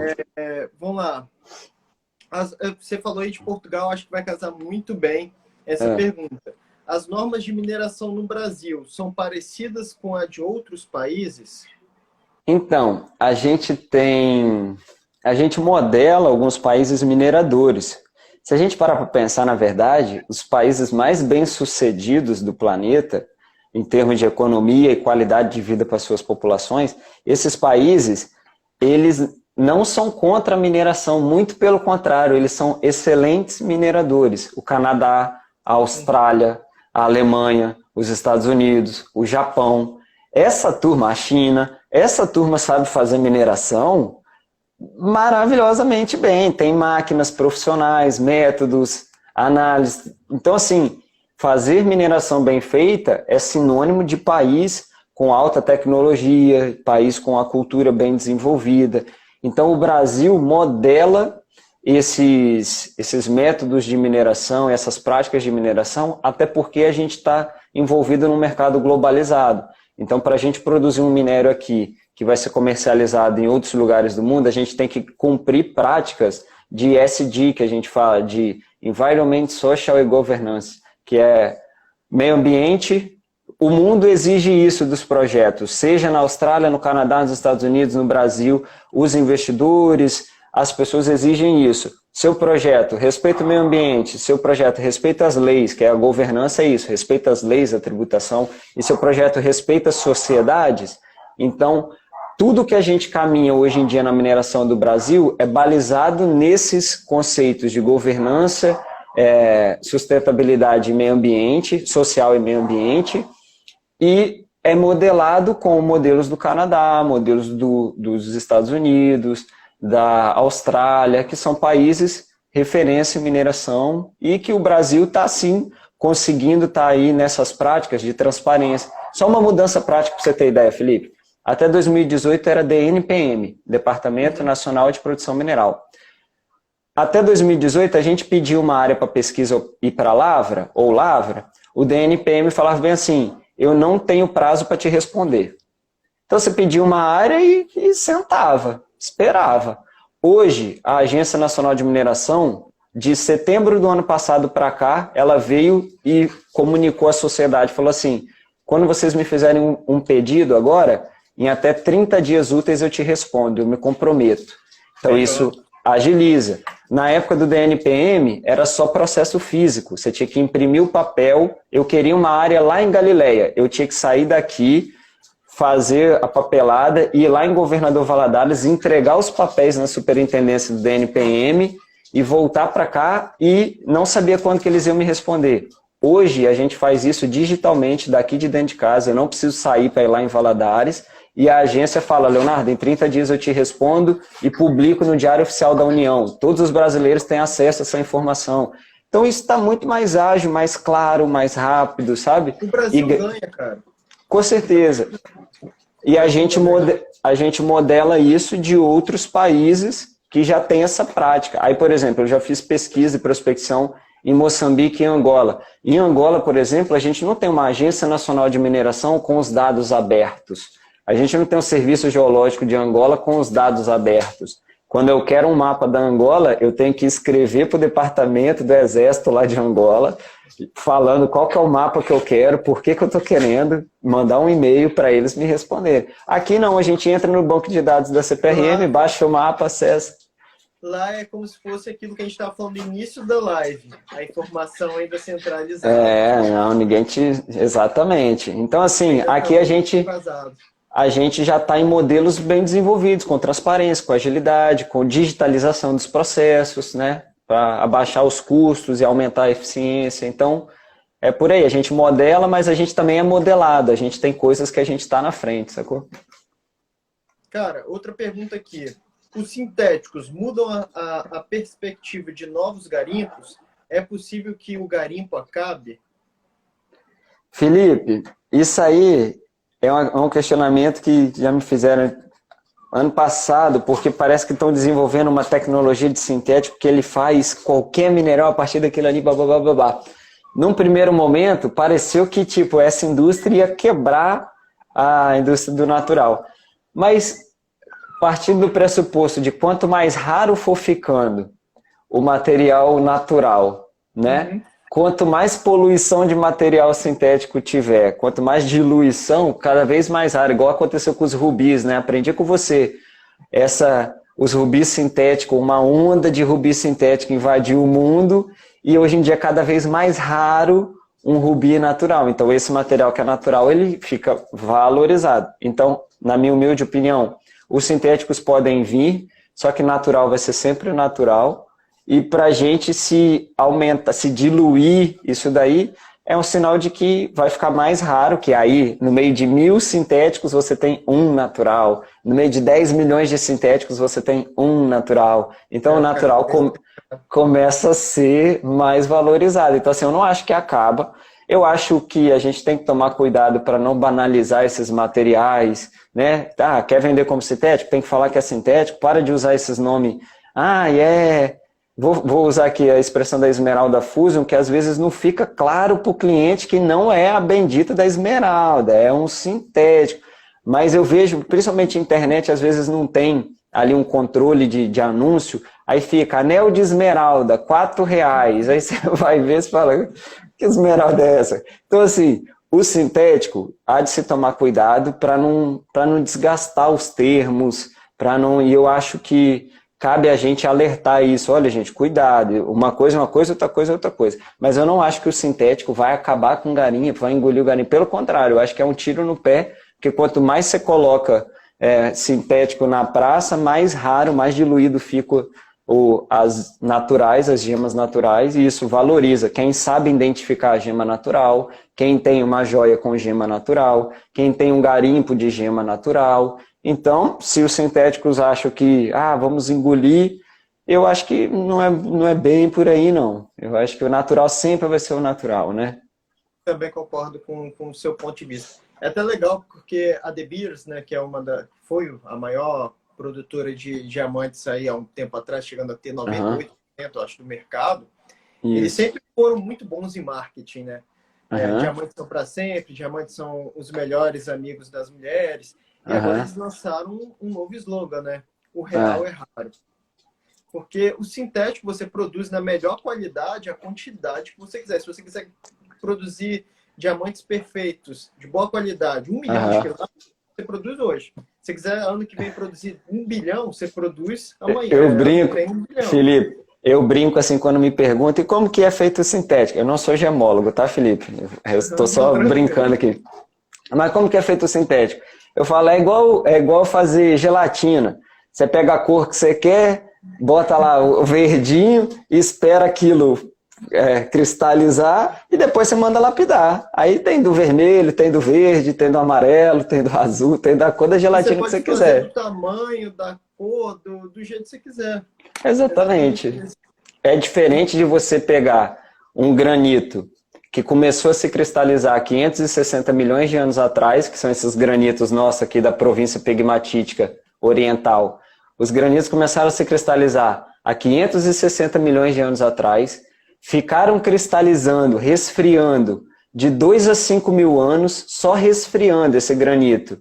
Enquanto isso, a nata, que era o pegmatito, se desenvolvia, os cristais cresciam dentro desses ambientes. E, cara, de coração, você poder tocar numa coisa de 560 milhões de anos, que levou tempo, raridade, cara, uma coisa é uma coisa, outra coisa é outra coisa. Não dá para comparar, não dá para comparar. Né? Eu até falo atualmente com as pessoas assim, cara, se o sintético fosse melhor do que o natural, ele não estava imitando o natural. As pessoas estavam imitando o natural e falando que era sintético. Seria o contrário. No Exatamente. Não é assim. E Felipe, num Brasil tão farto de gema natural, assim, aproveitando o ensejo aqui, eu e a minha esposa, a gente tem uma joalheria, né? A Gisele Monteiro Joias. A gente trabalha só com pedra natural. Por quê? E a gente ainda trabalha numa linha de prata, agora a gente está indo para o ouro, mas começamos por uma linha de prata, justamente para dar acesso, para que o brasileiro desmistifique essa coisa da joia é algo caro e comece a ter uma interação com essas pedras brasileiras, turmalinas, esmeraldas, num preço acessível, porque sendo brasileiro, tendo uma produção tão farta dessas gemas, isso não está nos nossos pingentinhos, nos nossos brincos, nos nossos anéis, e ter uma sintética aí é um crime dobrado, vamos dizer. É um crime não, né? Mas assim, é um pesar dobrado, porque a gente tem muito aqui no Brasil, então era para a gente ter acesso a isso, e substituir essas naturais por sintéticas, que muitas vezes vêm de fora, então é a contramão toda do processo. O processo normal deve ser brasileiros. Nós temos muita esmeralda, turmalina, ametista, granadas, gemas de todas as coisas no nosso território. Isso pode ser seu, você pode presentear sua filha, sua esposa, a você mesmo. Você pode ter essas gemas, você pode ter essas coisas. Eu estou aqui feliz da vida com o meu topáziozinho imperial, ó.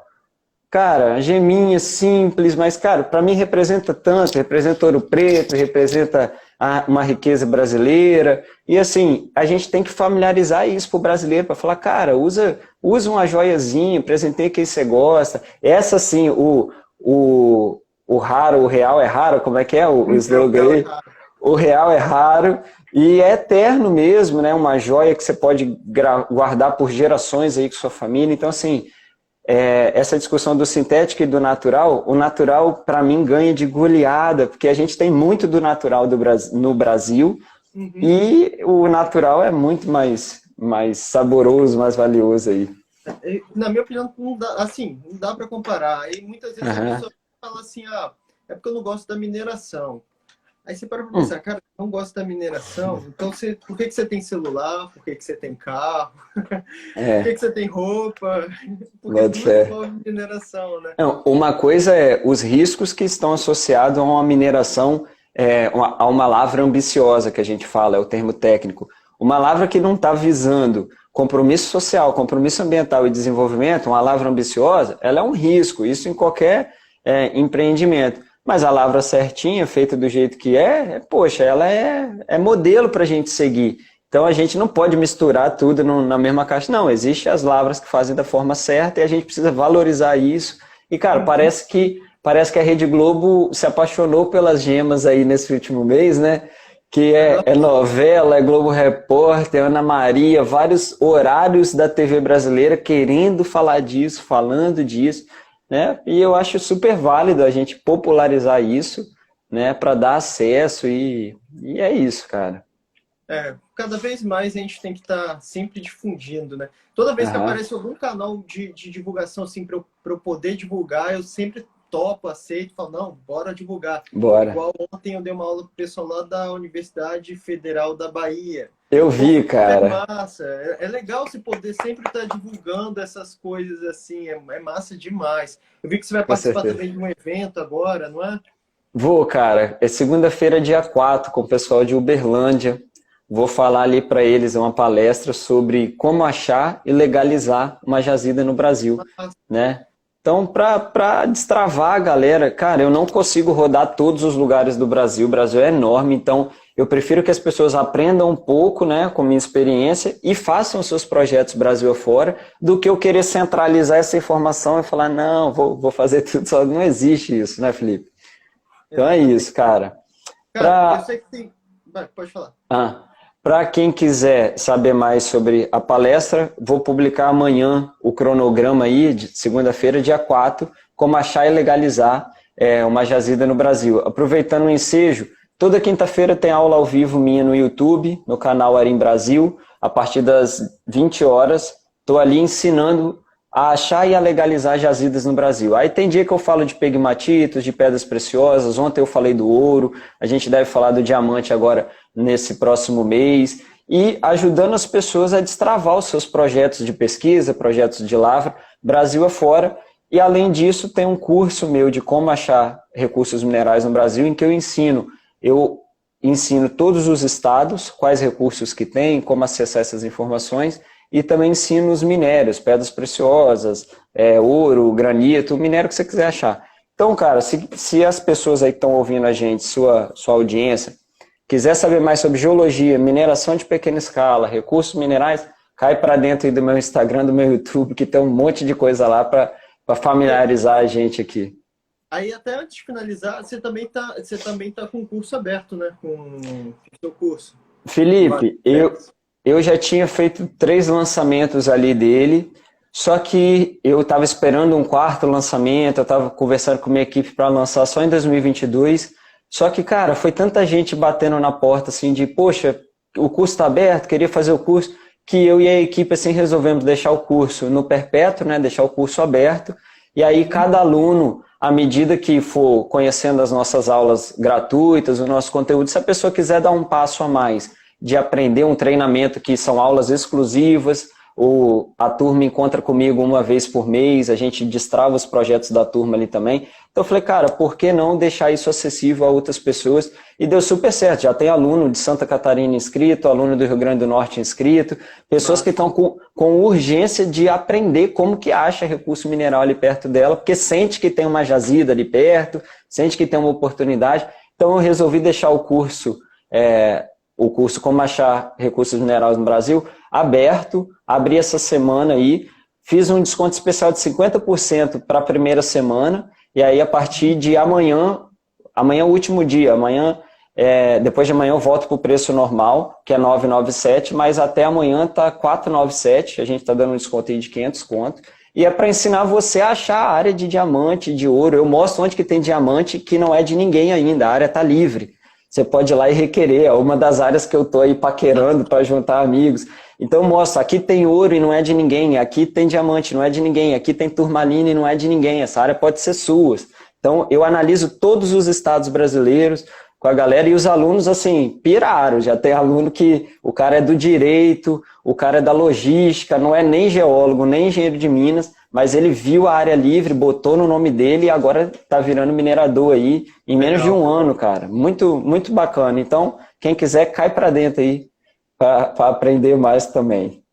Cara, aproveitar que eu sei que também tem uma audiência sua aqui assistindo, né? Tem. Aqui eu não tenho um dia fixo de live. Eu faço live às vezes na terça, às vezes na quinta, às vezes na sexta, mas toda semana tem live. Ou aqui no Instagram com algum convidado, ou lá no YouTube, onde eu faço sozinho, sempre com algum tema legal.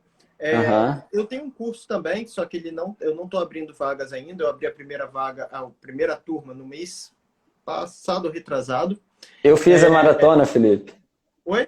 Eu fiz a maratona com você, cara. Fiz, pô, foi bom demais. Ó, comprei polariscópio, refratrômetro e aprendo com você no seu canal. É a maior referência para mim de gemologia, para mim e para Gisele, minha esposa aqui, que eu te falei que é a design, que trabalha com joias.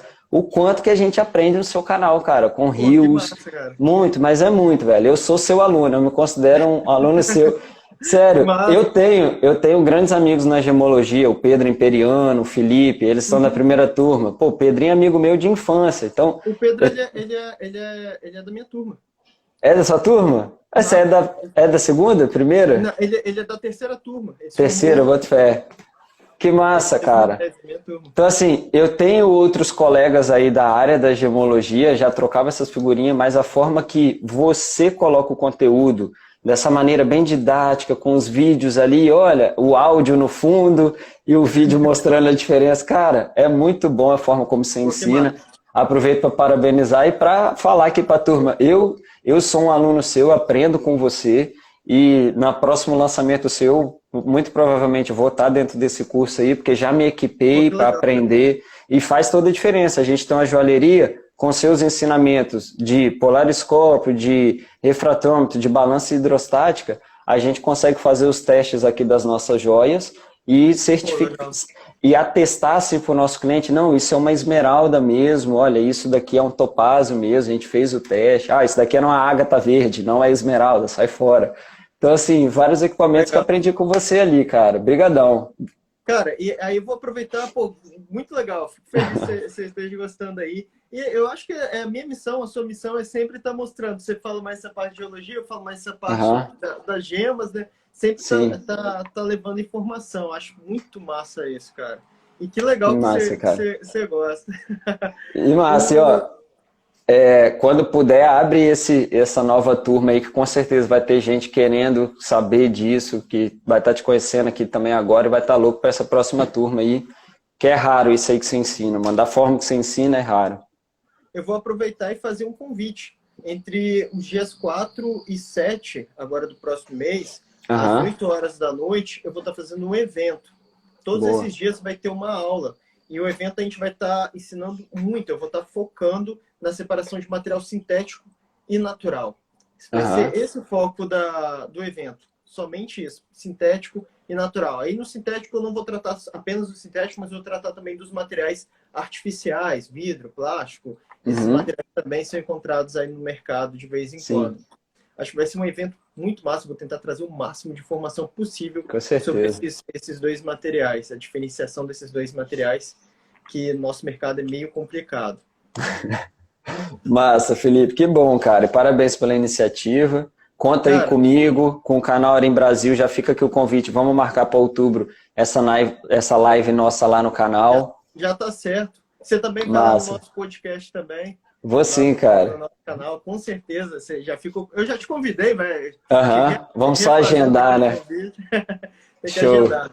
Porque lá a gente depende da minha agenda e da agenda do Charles, né? Que é nós Sim, dois fazemos. Então a gente tem que casar as agendas e com a pessoa que vai participar do podcast também. certo. Tranquilo? Show, Mas já, cara. já fica o convite também. Massa. Obrigadão por ter aceito, né, o meu convite aqui da live. Acho que dá para a gente fazer mais para frente uma parte 2, porque ficou muita pergunta ainda aqui em aberto. E eu acho que Aham. o papo rendeu muito bem. Obrigado a todo mundo que assistiu também, que participou aí desde do início, ou que pegou pela metade. A live ela vai ficar salva aqui no Instagram, dá para vocês assistirem desde o início até o final. Eu vou te mandar também a live, se você quiser. Eu te Eu mando quero. o link para download e vou subir ela para o YouTube também. Aí Show. vocês podem assistir lá no YouTube. Felipe, Obrigado, Leonardo. eu vou fazer o seguinte antes de acabar. Assim que a Hum, gente encerrar, eu vou colocar uma caixinha de pergunta no meu history, que aí quem quiser fazer pergunta que não conseguiu ser respondida aqui, eu posso uhum. ajudar lá na minha caixinha de pergunta, tá beleza? Tranquilo. E E quem antes da quiser gente mandar na encerrar, DM, vamos fazer uma foto nossa também. pode fazer. No Tá beleza? print? Vamos fazer agora? Um Pode. print. Então bora. Show de bola, cara. Mas, Felipe, obrigado. Pessoal que assistiu aí, saúde para vocês em casa, saúde aí também, Felipe, para a família. Tamo junto, brigadíssimo, viu? Você Uma honra estar também. aqui com vocês. Obrigadão. Valeu, Falou. mano.